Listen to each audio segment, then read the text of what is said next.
তো দেখেন ভাই, আমরা পরবর্তী সিগন্যালটা যদি নেই, স্টার্ট বাটনে চাপ দিলাম। স্টার্ট বাটনে চাপ দিলে সিগন্যাল দেখাচ্ছে 3.04। 3.04 দেখবেন মিলে কি না। এটা কিন্তু আমাদের 1xbet-এর লাইভ হ্যাক। 1xbet সহ যাবতীয় যত সাইটে আপনার ক্রাশ এবং এভিয়েটর আছে সব সাইডে হবে ভাই। যাদের লাগবে ইনবক্সে নক দিবেন, দেখেন 3.04 মিলে কিনা।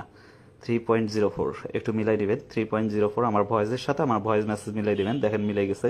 পরবর্তী সিগন্যাল যদি আমরা নেই, 1.27। 1.27 একটু মিলাই নেবেন। ইনবক্সে এসে ভাই কেউ গালাগালাজ করবেন না, বুঝতে পারছেন?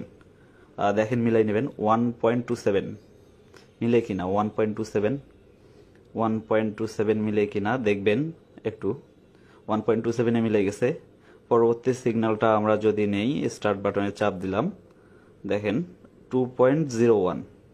2.01 দেখেন মিলাই নেবেন ভাই। 2.01 একটা সিগন্যালও মিস যাবে না ভাই। 2.01